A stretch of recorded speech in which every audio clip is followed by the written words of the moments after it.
Thanks for listening to Baxie's Musical Podcast. If you like what you hear today, be sure to like it, follow it, share it, give it a big fat review. You can also follow the show on Instagram, Facebook, and TikTok for regular updates and upcoming guests. Today, we're brought to you by Metro Chrysler Dodge Jeep Ram at Chicopee. Be sure to stop by their state-of-the-art dealership next to BJ's and Big Y, or stop by MetroJeep.com and make it Metro, and then drive home in your new Metro Chrysler Dodge Jeep Ram today. It's Baxie's Musical Podcast. Resistance is useless.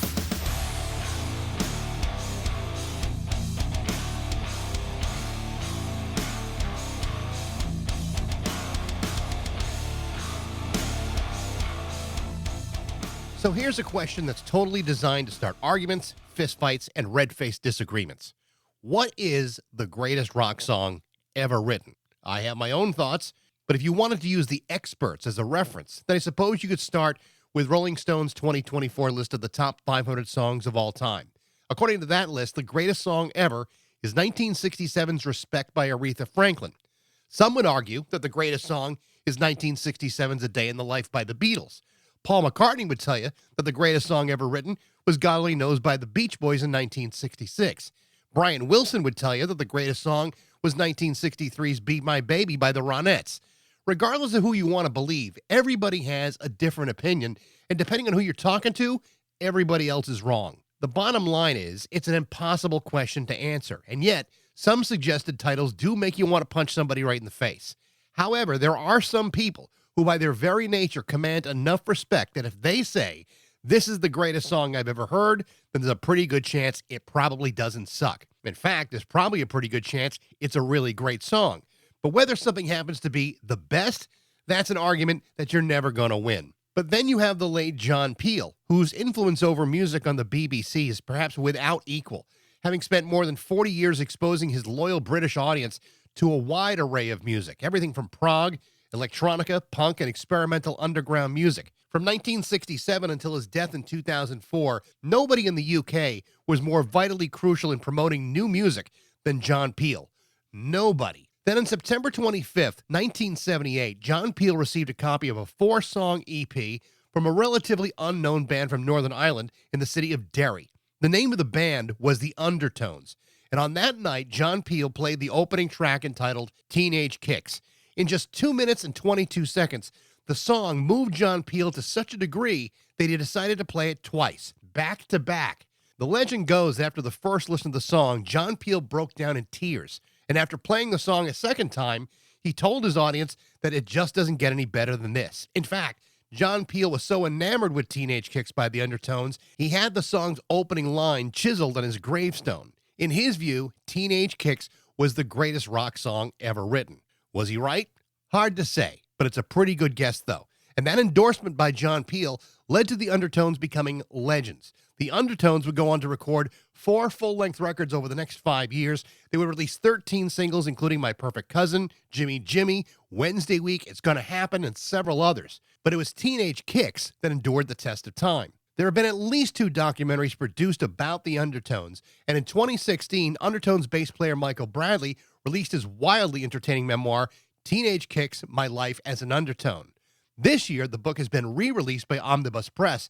It's a story that details the history of the band, where they came from, how they went from playing in living rooms to recording one of the most iconic punk rock songs of all time.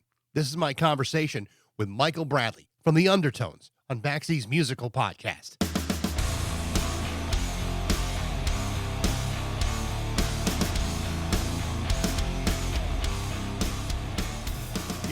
I've read a lot of books for this podcast over the last 6 years, probably more books than I've ever read in my entire life, but I loved the hell out of this book. Thank you very much. I mean, not just because it's a great story, but because it is probably one of the most self-effacing and hilarious autobiographies that rock biographies that I've ever read. Right. And I think it's so refreshing to not hear the same kind of rock star biography. Oh, yeah. So I got to congratulate you. It's so beautifully written and so much fun to read. Thank you very much. That's us off to a good start. So. Yeah. Well, I'll throw you more compliments if it'll make you feel better.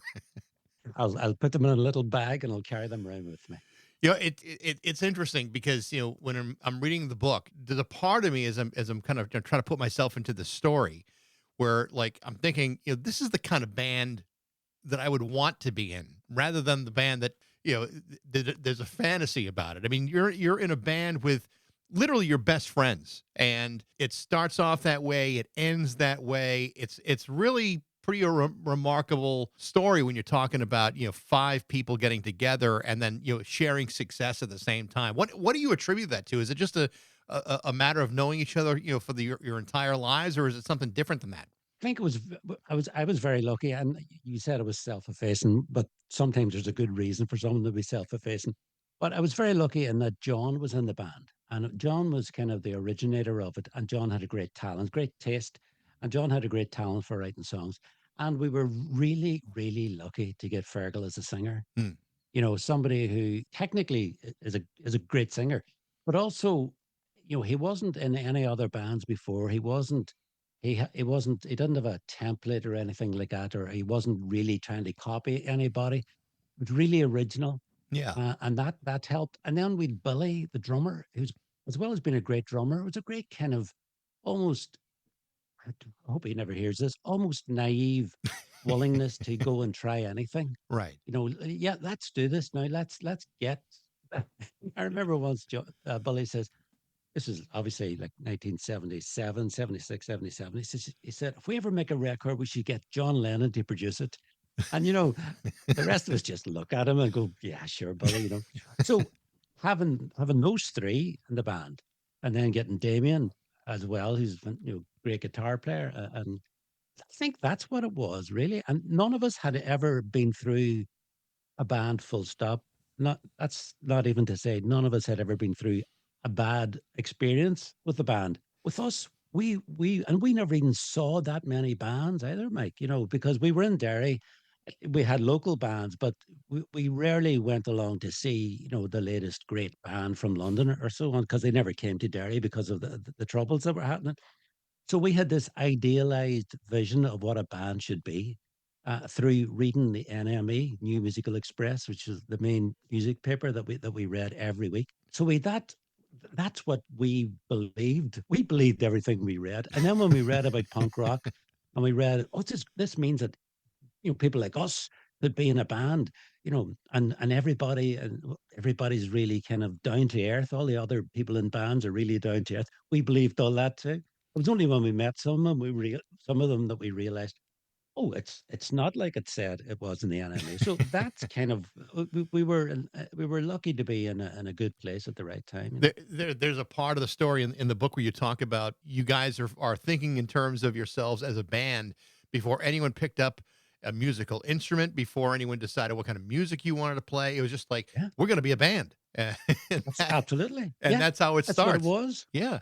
It was, I always say it was theory for the first year or so. It was complete and utter theory, but it was, we really believed in it, when we were even paying money into like a band pot, just to just to buy a microphone. I remember once we went into a music shop in Derry and we bought a microphone. This is a big deal for us. We didn't have anything to plug it into. We just thought, right, we've got a microphone. I remember still, it was £15 in a music shop called Dairies in Derry, which is no longer there, of course. So little things like that was another little staging Yeah. post for us. When I talk about how many so many of these books that I've read, especially bands that had brothers in it, and obviously you got Oh the yeah. O'Neill brothers involved. It's Mm. like this sibling rivalry tends to be this poisonous undercurrent for so many Yes. other bands, and it Yeah. never seemed Ray that way with Davis the and O'Neills. Dave. Yeah. No, of course not. I think if they'd ever fallen out, their mother would have slapped them around the head. No,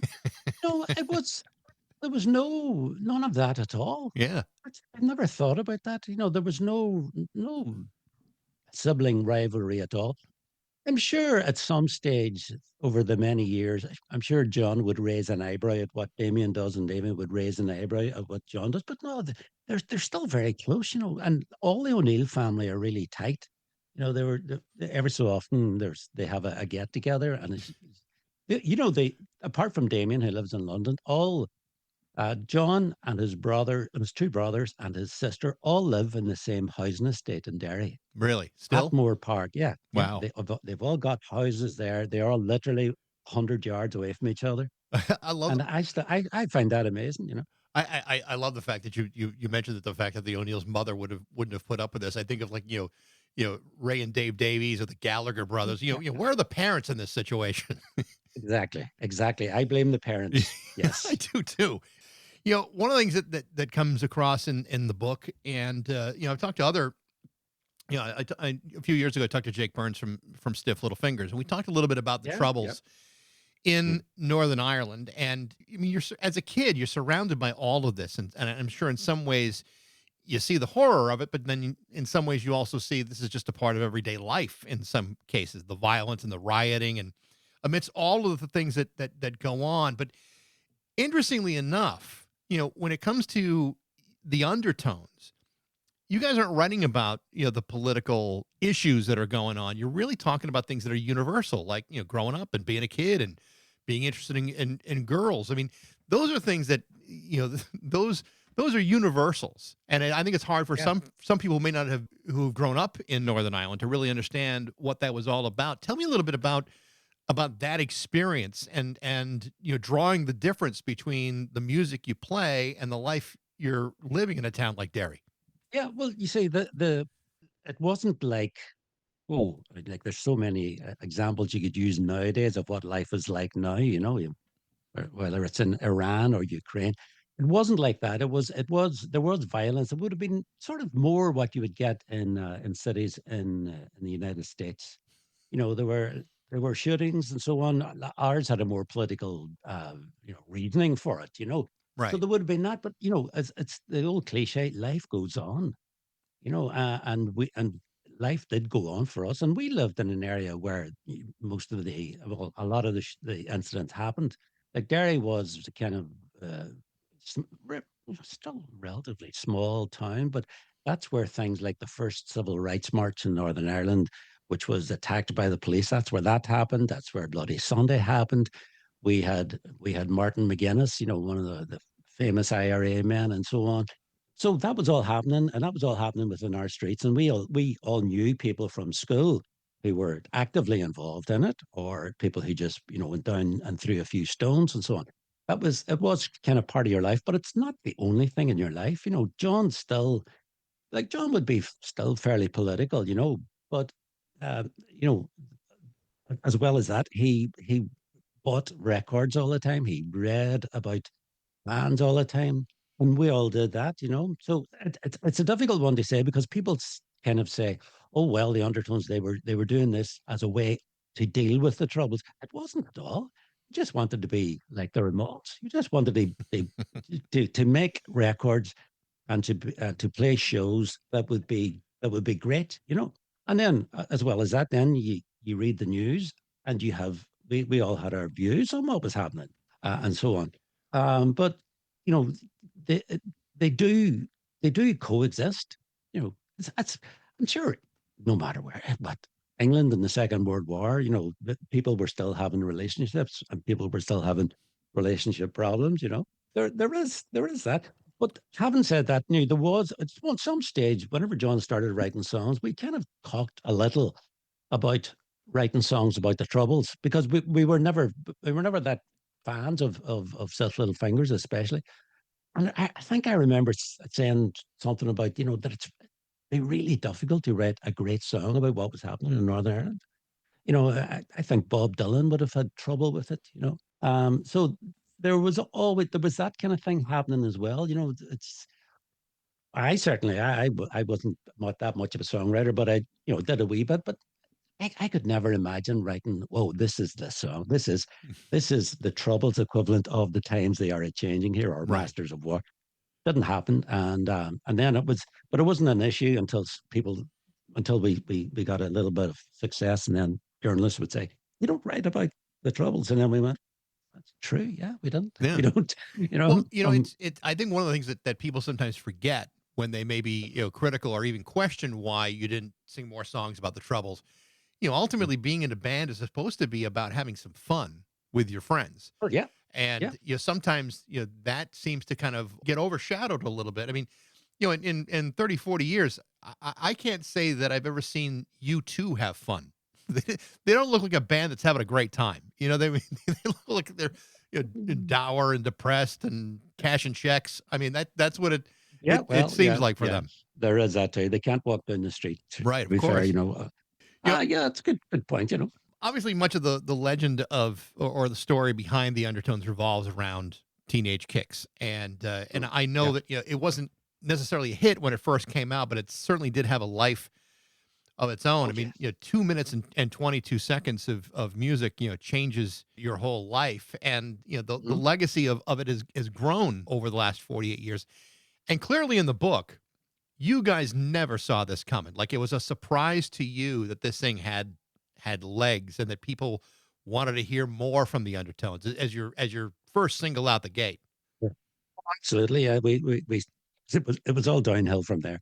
Um, no, well, I don't think that is it's a line. Just yeah, you're right. It happened so easily for us as well, despite the fact that we didn't have any contacts, and despite the fact that there wasn't a studio in Derry where you could go along to record anything. That we did a demo in a studio in a university, which is really used, I think, for language and all that. But there was no Derry had a history of music in terms of traditional Irish music and the show bands, and bands playing top 40 covers and all that. But they'd no real there was no story or no history of making records in Derry. Right.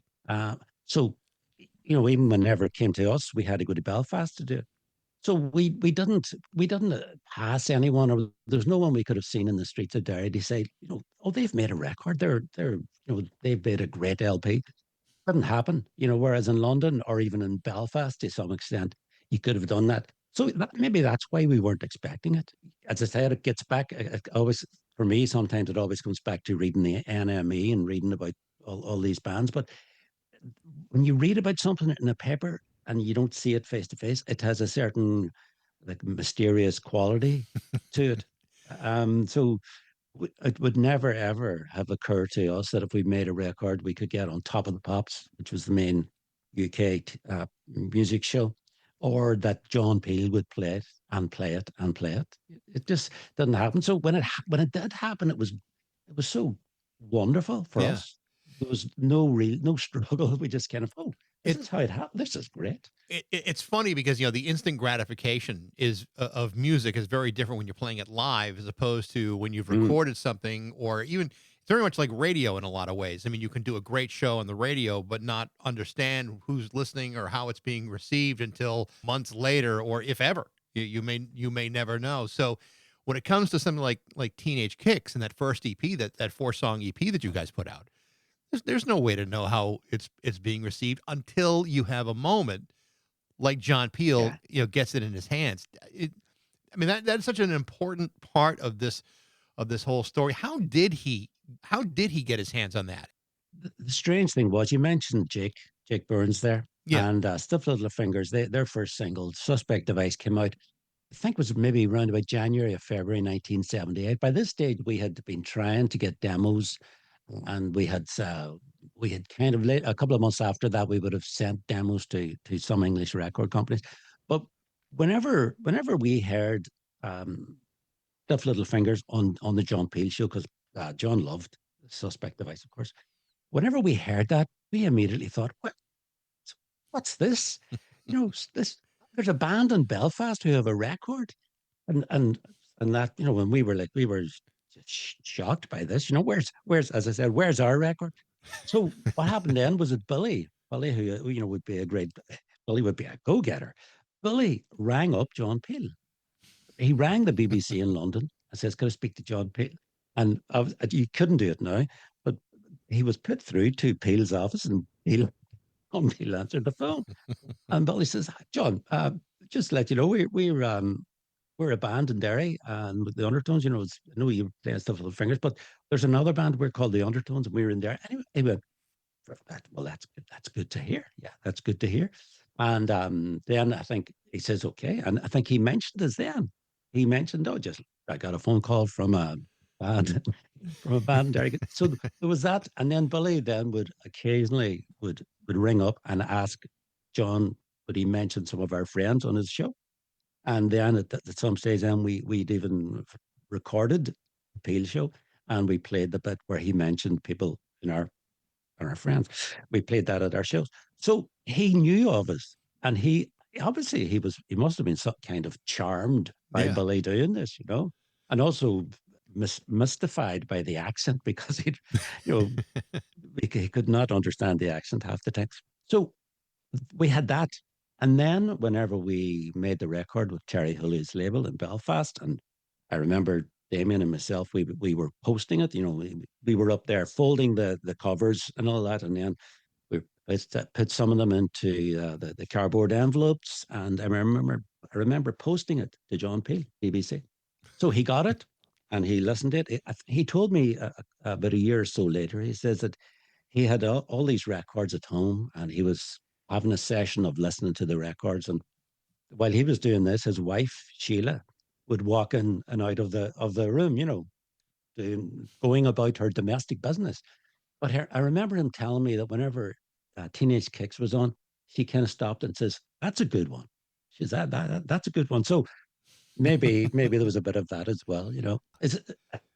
I heard the story many times later, many years later, I mean, a couple of years ago, and I'm sorry to indulge me in this, but whenever Nancy Sinatra was working with Lee Hazelwood, and they were working on songs, and Lee came over to the house, she was living with her daddy. Frank was there.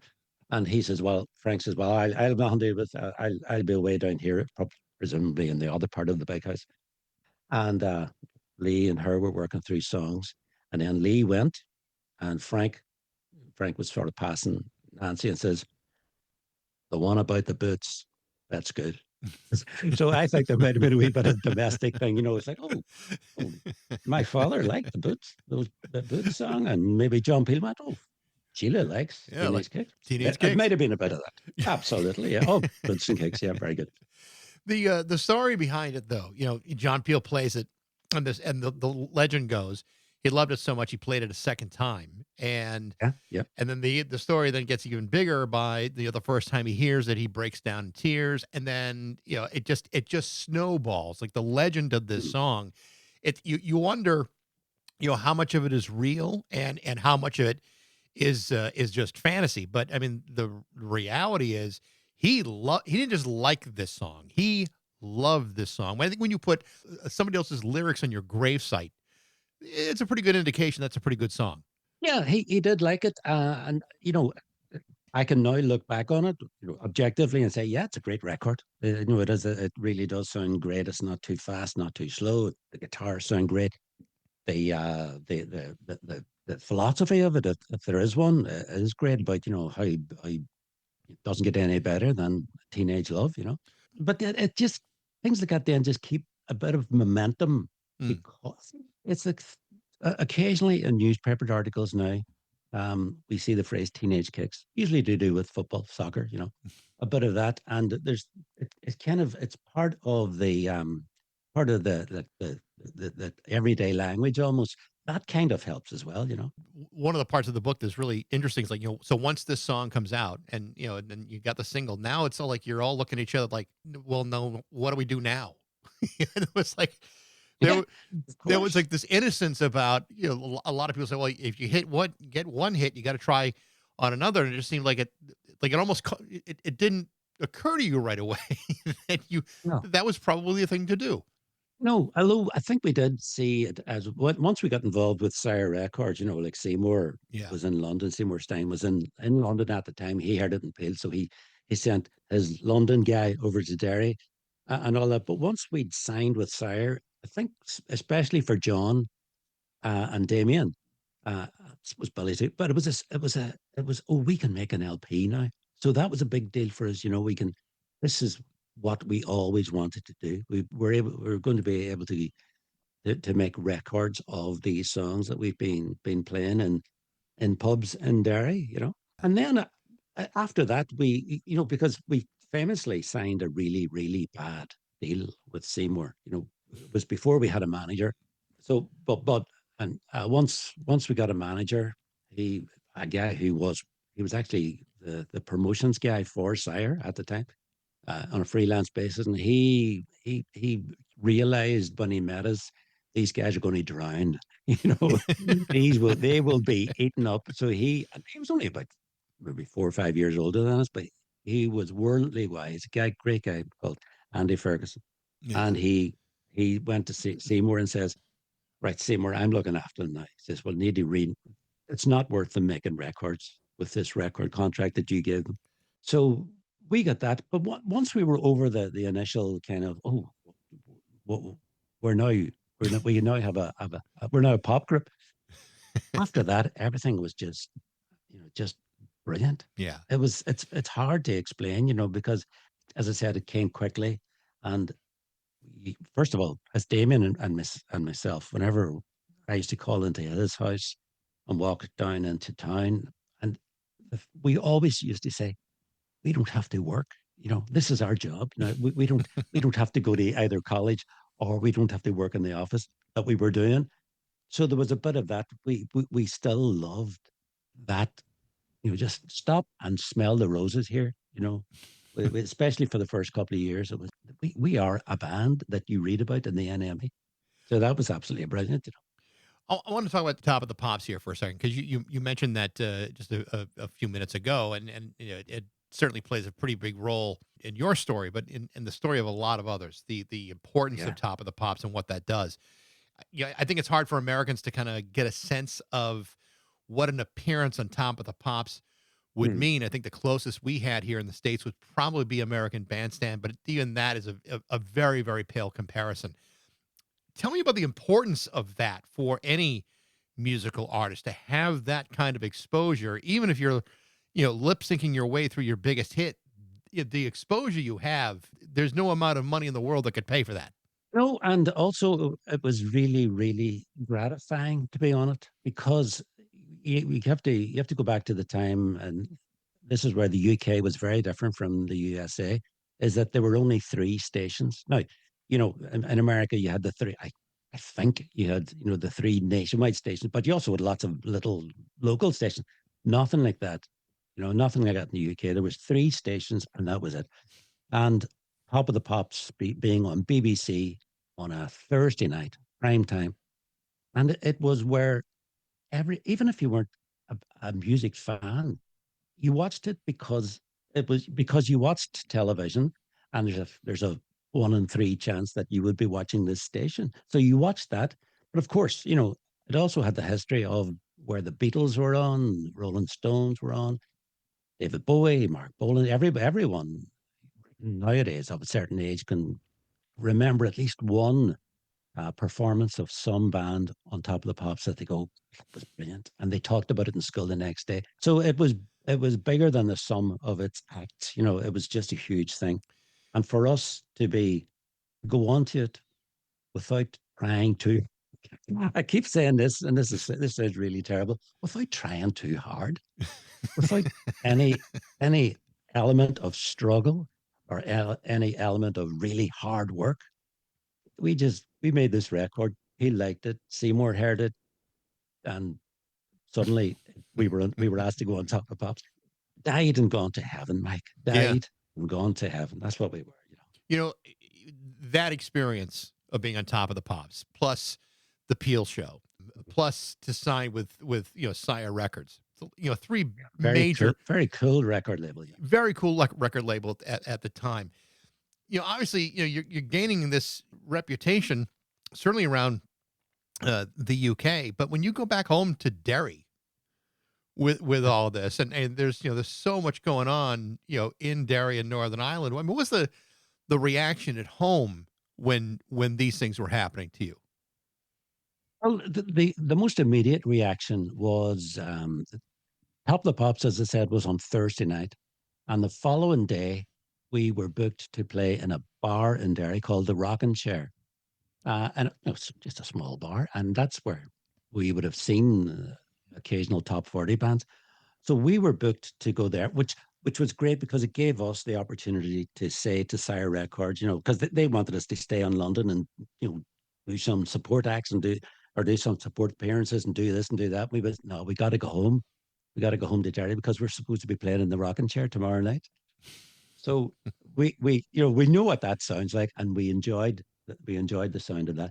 But whenever we went in, because it took a bit of a time, for us to get from the airport on Friday and get into Derry, and we walked into the bar, and it was packed, with the family members of mine were there, and and everybody. You just knew this was like a homecoming, a Yeah. successful homecoming, And in fact, the local newspaper, the Derry Journal, they always had an entertainments page, which was a list of what bands were playing, what films were playing in which cinema, what band was playing in which bar, what dance was on in which dance hall, and they had their small classified ad. It said, the rocking chair last night, Top of the Pops, tonight the rocking chair, the Undertones. So it was all that. So that was the immediate one, and then after that, because back in those days, 1978, it, music coverage wasn't as mainstream as it is now. Nowadays, local TV, local newspapers, any element of being in a band, there's a story about them. Back then, there wasn't. Well, maybe because of the troubles, the papers had more important things, but it just wasn't part of news coverage the way it is now. So there was the occasional little story about the Derry band, the Undertones, success, blah blah blah, all that. But the rest of it was, older people would have thought, oh, isn't that great? Isn't that great to see somebody from Derry doing well? Fair play to them. And that's one of the Bradleys from Craig, one of the Bradleys, and O'Neill's from Beechwood Avenue. That's great because Derry is very, very close to that. But then the guys with the same age as us who didn't share our musical interests, they were not amused. A lot of those were not amused, and also it was an excuse to pick on somebody. Right. And Fergal was very easily recognizable, because he was a kind of not quite a strutter, but he was a very fast walker, and he was always upright, and he took no shite from anybody, and he would have been a very visible target, for guys shouting at him and occasionally wanting to, take it further than that. So there was that too, Well, Um, Well, it's funny because I've heard other interviews you've done where people have said, well, what was the music scene in Derry like? And the fact of the matter is there was no music scene in Derry. It was you guys and the Enemy that and was Top of the Pops, and that was yeah, pretty much it. yeah. We were the music scene in Derry, which is very unfair on all the other guys who played in bands that did Wishbone Ash songs or did Thin Lizzy songs. But in terms of band doing their own songs, Yeah. we were kind of the only ones doing it. Although very quickly, a lot of younger guys just obviously and inspired by us. Within a couple of months, there was about at least half a dozen groups, guys starting bands and all. And it was brilliant. It was really, really good to see. Of Yeah. Well, course, I was always very concerned to make sure that none of them were as good as us. of course, of course. Yeah, But if the guys from the O'Neills, living room can do it, anybody can do absolutely. Yeah, yeah, it. you're right. We talked about the friendship and the lifelong friendship between the O'Neills and everybody else, and then but in the book there's a part where you kind of talk about Fergal Sharkey kind of being an outsider of the group. Not that you Mm. guys weren't close, but that he was not in the thick of the friendship that the rest of you guys were in. How would you describe him in that dynamic? I mean, was he really an outsider, or was it just or was it something different? Well, on the face of it, no, he was not an outsider because he did sit in the front room of O'Neill's. Like he was a year or so after us in terms of he's a year older than me, but in terms of we were John and Billy were very very close for a couple of years, and I was a year after that. And that sounds like a very short period of time, but whenever you're like 15 or 16, being friendly with somebody for 6 months is kind of important. You're going, yeah, I knew him before you knew. So there was a little bit of that with Fergal, but there was a couple of years where we would just hang out. We would go to the cinema. He got a job with a company called Radio Rentals, who actually rented televisions. And because back in those days, and where we came from, if you had money, you could buy a TV, but usually people just rented a television because they were so expensive. So he had a job with them, which meant that he had a use of a small van with radio rentals on the side of it. So occasionally we would just climb into the back of that and go out and just buy chips, or buy hamburgers or whatever. It wasn't quite American graffiti. It would have been our version of that, just hanging around. So we were kind of we were close, but underneath it all, there was possibly a wee bit of he liked different music from us. Although he was the first one to buy Anarchy in the UK, he bought the Sex Pistols, and he loved Iggy Pop. But there was sometimes just a little bit of he had he had liked the Eagles longer than, or he had stopped liking the Eagles after we had all stopped liking the Eagles. A bit of that, which is ridiculous even to think about it now. And then he had Led Zeppelin records. Right. But so I don't know.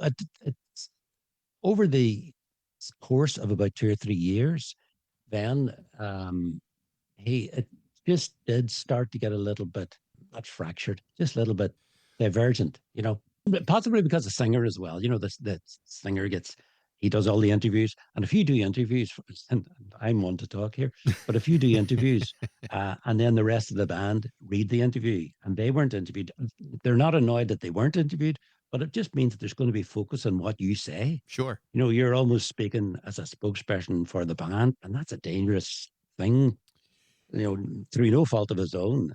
Whatever he said, whatever people said about him, it's the occasional ripple of discontent, within the band. But even as you close out the book and you talk about the breakup of the band, I mean, even in spite of all of that, there seems to be very little. It wasn't an acrimonious divorce. It was just like, okay, well, we've done all we can do here, and it just seemed like, okay, the hits are not coming the way that we were hoping to, so let's just stop. I mean, it seemed like such a simple way to end, this very successful band. Just a very simple, okay, well, I'll see you next week. I think that's the way a lot of bands did. Nowadays, bands don't really break up. Obviously, they do, but Yeah. Back then you kind of thought you had a shelf life, and if as you say, if the hits weren't happening, and you were making records and they weren't selling, and you started looking at what else could I do here. And we all did that at the same time. Fergal was the one who actually grasped the nettle and says, right, I'm leaving. And he then went had a great career, a very successful career. John was very happy that it was over as well. I think he would just wanted to do something different. So he started, he went back to, we all went back to Derry, apart from Fergal and Damien. He went and he started a band called That Petrol Motion with some friends of his. Yep. Guys that he knew. And Damien and myself, we tried. I actually moved to London after we broke up, which is the weird thing, everything in the wrong order there. And I moved over there with Damien, and we had about a year, 6 months trying something, and it was just no good. Yeah. Did not work at all, and still terrible times. So we all had an idea that we would do something else, but it did just seem very natural that, the Undertones was, you have a couple of hits and then you break up. Yeah. That's what groups do. That's what bands do. After everything was all said and done, and the band had broken up in 82, 83, I think. 83. Yeah. You eventually started a career in radio, working for the BBC. Tell me a little bit about that. Well, that was me. I was back home in 1985, and then I thought I would do what we have A levels here, which was like what exams that you got before you went to university, which I didn't. I failed. I failed mine, and I completely blamed the band. It was 1970, the summer of 78. So I kind of thought, well, I'll do a bit of that, and then I realized, this is not going to work. You're going to try and go to university, and you'll be 32 by the time you're out of university, which seemed terribly, terribly old. And I just kind of drifted into, there's a local radio station still here, of course, BBC Radio 5, and I still have a program on. And they were always, it was very community orientated radio station. They always wanted anybody who would be anyway good, try and just try out for it, you know. So I did that. And when I was there, it turns out that the manager, I knew this at the time, but he didn't realize that I was going to be coming through his door. The manager was a former teacher of mine. Oh, really? So yeah, so he kind of went, well, because I was a smart boy at school, and so he, and also he obviously knew about the band, so he says, right, get him to do some programs, and I just kind of think it was picked it up very quickly. And you're still doing it now. How many years has it So been? 40 years, 40 years. I started Wow. there in 1986, and then I wasn't doing music programs for a long time. I was producing speech programs and doing this and doing that, and then I just, I knew that I was in the right place for my particular set of skills. I knew that I couldn't be in another band. Right. I wasn't going to try and create a musical career for myself. And also I liked living in Derry, Yeah. so yeah, it worked out well. Yeah. Well, as someone who has had a radio career almost as long as you, in fact, just about as long as you, I know it is often the career people choose when there are no other appreciable skills. I don't know if it's the same thing in the BBC, but here in the States, Yes. that's what you find. Yeah, we had several failed musicians in radiophile. That was the running joke amongst like one of the best broadcasters we ever had. He's no longer. He passed away about 10 years ago. A guy called Jerry Anderson. Hmm. He was just brilliant on the radio, but he was a bass player in the 1960s. He then played with. He went to Canada. He played with Ronnie Hawkins. You know, Yeah. host the band, obviously. So he knew all that kind of. He was involved in the fringes of that. That was the joke. Failed musicians join the queue. The Undertones did eventually get back together. I think it was like Yeah. 1999 or somewhere around there. Yep. And Fergal did not participate in that. Was there a Yeah. reason for that? Or I know he had moved on to like politics and Yeah. other things. Was that really where his focus was at the time, or was it I something think different so. than that? Yeah. It was kind of mutual because a couple of years before that, in fact, it was 1990, 1990. It would have been, or 1989, it would have been John Peel's 40th birthday then. And and we were approached about reforming to play at Peel's 40th. And we kind of went, yeah, okay.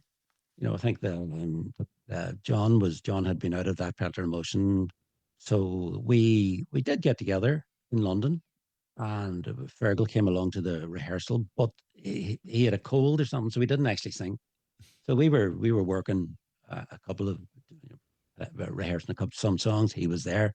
It was okay. It was all right. Yeah. It was okay. But then what happened was that John and Damien's father died suddenly. Mm. Louis O'Neill, who would have been a great character, and he died. So obviously it wasn't going to happen. So we went away, and I think, and then after that, there was another offer, but Fergal kind of says, "No, I wouldn't be. No, I don't want to do it. I'm now doing this, and so on." So we went, "It's okay." So Yeah. that we didn't pick up that offer. Then 1999 came along, and we were friendly with Billy and myself were very friendly with the Saw Doctors, an Irish band who like big in Ireland at the time and still play the United States a lot. So they were fans of the band, and they asked would we come along and join in if they did Teenage Kicks. And I think the four of us all kind of went, well, Billy was always up for it, and I knew the Saw Doctors as well. And Damien and John says, yeah, why not? And I remember whenever I heard that John was doing it, I was so happy. I thought, oh, brilliant, because I thought John would have says, no, no, don't. He went, and I always get the impression still that John kind of doesn't really want to be doing this, but he's been doing it for the last 25 years. I And was he gonna comes say. off and he says, oh, that was great, and Yeah. he's still writing songs and all that. Still the same kind of thing, it's like I'm always expecting it to fizzle out. But, But yet you get, it still goes on. In fact, you guys are playing. It looks like your calendar is kind of full for the rest of the year, playing with like the Sex Pistols and Adamant and Yeah. the Ruts and Stiff Little Fingers. I mean, to be playing these songs, after all this time, at the pace you guys can choose to play, because it sounds. Yeah. I mean, you're not touring the world every single day or every single week. You're playing here, you're playing there, you're doing it, like you want to do it. It's got to be an absolute thrill to go back and see the reactions that people have to these great songs that you guys produced. It is. Yeah, it really is. And it's that thing that I never really appreciated at the time, the joy of being on stage and playing an instrument and playing along with, the playing along with a band and getting it right, and it sounds great, and all that. I think I possibly took it for granted Yeah. when I was younger, But now I realize, and I can see people looking at it going, this is brilliant. And you go, we're making people very, very happy, Yeah. In fact, just like we hadn't played anywhere since December, and I took it upon myself to gather everybody together. I says, "Look, we should practice, or work on some old songs, new songs, or whatever." So, but there's Derry to this day still doesn't have a great rehearsal space and so on. So just like O'Neill's house, I set it up in our front room, in my front room, just last week, Mike. Pushed the sofas back, and got the small amps, and Billy got his drums, and Paul came up from Dublin, Damien came over from England. We had a great time. You probably had people in the street saying, "Listen, these guys trying to be the Undertones." No, hey, I realized we have good double glazing. No one turned either that, or people weren't interested. No, it was great. So and it is that it is that kind of thing that you still appreciate whenever you're playing, and Billy plays drums, John and it's like, this is really good. This is enjoyable, and also a good thing in its own. So yeah, long may it continue. I hope so. Michael, like I said, I really enjoyed reading the book. It's the kind of book, I mean, I realize it's a biography, an autobiography of you and the band, but there's a part of me that says, is Michael Bradley ever going to write a second book? Because the first one was so much fun to read. So I don't know if there's another book in you, but I certainly hope that this was not the last time I get a chance to read a book of yours. Well, you know what? While I haven't written it, the second book is potentially great. But so if I never write it, it's always going to be potentially great.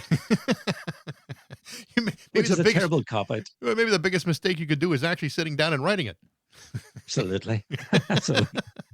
Michael, this has been a lot of fun and a real joy to talk to you. I've been a big fan for an awful long period of time, and so I appreciate it. Thank you so much, Michael. Thanks very much. Take care. All right, Mike. The name of Michael Bradley's book is called Teenage Kicks: My Life as an Undertone. It's been reissued by Omnibus Press. Thanks for listening. I hope you enjoyed it. If you did, you can email me at bax@rock102.com. I'd love to hear what you think. Thanks to Metro Chrysler, Dodge, Jeep, Ram, and Chicopee for their support, but most of all, thanks to you for listening to Baxie's Musical Podcast.